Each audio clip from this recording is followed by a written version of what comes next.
What up, everybody? It's your boy Adrian here. Not on the greatest of mornings because we all know, as Steelers fans, we watched that game last night and we were disappointed at the finish of that game. That's right. The Steelers missed a golden opportunity to be 2-0 in this AFC North and take advantage of the Joe Burrow-less Bengals, and they lose once again on Thursday night football on the road again, where they cannot seem to win. They lose in a heartbreaking fashion, 33-31. That's right, you heard me. Cincinnati Bengals scored 33 points on this supposed to be vaunted defense that did not show up yesterday. Yes, most of this video is going to be me venting a little bit, but me just also talking about these issues once again that seem to come up. The defense struggled the first couple weeks, giving up a lot of points and a lot of yards to some bad teams in the league. The Jets, not good. We got crushed by Seattle, but Seattle has been good. They've been a good football team. I think they're one of the best teams in the NFC as we speak right now. But with that being said, you give up 33 points on the road, a recipe for a disaster. 7 penalties for 59 yards, 3 which accounted for Cincinnati's first downs. We let Jamar Chase go crazy. Joe Flacco's 40 years old. He throws for over 303 touchdowns, and we had no answer for him. The Steelers go up 10-0 early in this game. Get the ball to start the game. Go right down Smith. Aaron Rodgers scrambles, finds Jonnu Smith, gets up 7-zip. We get a stop. Go down there. What should have been a touchdown was a holding on Jonnu Smith, would have led to a Jalen Warren touchdown, 14-zip. And after that, the game was nip and tuck, and Cincinnati was able to battle back. Aaron Rodgers throws 2 bad interceptions in that first half. One play action fake throws it. I don't know what he was looking at. There's literally a safety over the top of DK Metcalf. He forces the ball. That's picked, leads to a score. Right before the half, the Steelers can at least get 3. So which could be the difference in this game. It could be we could have won 34-33 on the last drive where Cincinnati ended up kicking the game. When it felt good, they could have ended up having to go for a touchdown. But Aaron Rodgers is throwing it to DK Metcalf on the sideline. The ball's bouncing. DJ Turner somehow takes it away. I don't think he was in bounds personally and had possession of the football, but they give it to him, and the Steelers don't score right before half. So down to 17-10 at the half. We gave 17 points in the second quarter of this game.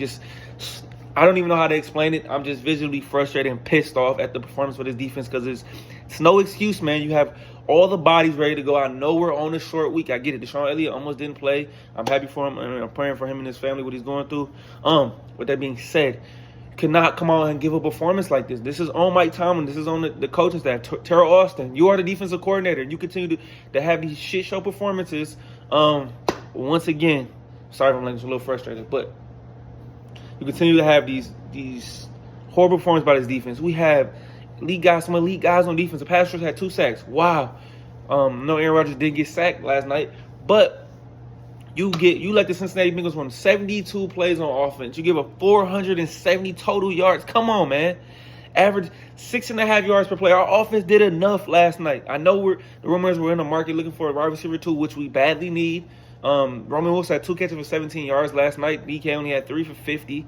And Aaron Rodgers is sprinkling all over the Kemp Gainwell, Jalen Warren, Jonnu Smith, Darnell Washington. Pat Freiermuth showed up last night. Wow, he had 2 touchdowns finally. He's done nothing on the year. Aaron Rodgers finally got a way to get involved. Like I said, the offense did enough, man. I'm not mad at them. I'm just so pissed off with this defense. It's just arguably unacceptable to do this. And Aaron Rodgers nip and tuck in that fourth quarter. We found a way to keep battling to get up. We're up 1, give the Bengals last possession. They drive right down the damn football field and score, man. What are we doing? Like, seriously, where is this? There's no excuse, man. He continues to not show up on Thursday night football and show up on a short week. The Bengals dealt with the same thing we dealt with on a short week. Yeah, we had to travel. Going to Pittsburgh and Cincinnati on a private jet's not hard. It's not a long trip, man. It's not a long trip at all. Could have been 2-0 on the AFC North, yet we do not seize the opportunity once again.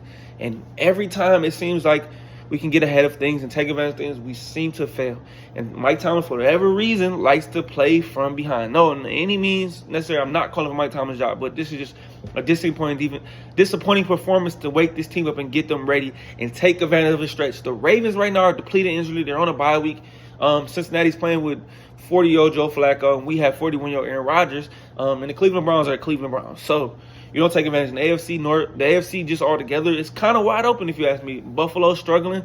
Baltimore's hurt right now. Kansas City's kind of finding the rhythm right now, and they're going to kind of get hot, I believe. The Chargers are banged up on the offensive line, but they have Justin Herbert. But we don't take advantage of the opportunities. We could seriously right now be 5-1, 2-0 in the division, but that's not the way it is. We're 4-2. There's still a lot to play for. We can still win this division, still make the playoffs. But with that being said, you cannot come out and have this kind of performance, man. There's no excuses, dog. There's none at all. Like, I'm just visibly frustrated. There's some ticky-tack penalties last night in that game, but defense. What did the Cincinnati Bengals defense do? I know they gave up 31 points to us, but they started doubling DK and we cannot, and Aaron Rodgers forced the ball to him. What did we do? We said, hey, we're going to just leave Jamar Chase one-on-one, and hey, Joe Flacco is just going to throw the ball up and be coming into this game. I knew a division game, so I know these games are scary and anything can happen. What does Jamar Chase proceed to do? 16 catches. Oh, yes. 23 targets. 23 targets. At one point in time, he scored a touchdown. He dropped the ball in the end zone. Good hit by Chuck Clark. But back on the next play, leave Jalen Ramsey one-on wide open. He holds him down. It's a hold him, but Jamar Chase still catches it for a touchdown. He continued to torch us for over 160 yards, 16 catches on 23 targets. The next closest guy was T. Higgins. Now, T. Higgins is a stud himself, but I'd rather let T. Higgins beat us than let Jamar Chase beat us. And that's what they did last night. 23 targets. T. Higgins had 10. He started a touchdown. Also missed tackles in the secondary. Just pathetic. Yes, absolutely pathetic. Gotta get your shit together because this can't happen, man. You want to be known as a contender, and this team has talent, bro. But this defense, this is about the third or fourth performance this year in 6 games where the defense is just, said we're not gonna play today and we're gonna give an awful performance, and I'm just gonna grade it how it is. So Joe Flacco threw 3 touchdowns, 1 to T. Higgins, 1 to Noah Fant, 1 to Jamar Chase. Aaron Rodgers had 4 touchdowns, 2 to Pat Freiermuth. But like I said, I appreciate early Pat Freiermuth showing up. Aaron Rodgers even had the touchdown on 3rd and 18, was a brilliant dot in the middle of the field, which Cincinnati did not leave a safety in the middle of the field on 3rd and 18, which no sense. But like I said, the offense did enough, but has to get cleaned up. And I'm going to guarantee you, I know the Packers haven't played yet because they play this weekend Sunday. I guarantee you we come home next week, we get a 10-day break. Sunday Night Football, which we desperately need, and we better freaking win this damn game on prime time and show up this time. 10 days rest, I know we're going to be underdog, and that's when we seem to play the best. But Mike Tomlin has to get this team up for the games that you should win and that you're favored in. I love him as a coach. He's able to get him motivated, but you got to stay there instead of stop putting us in this damn hole every freaking time.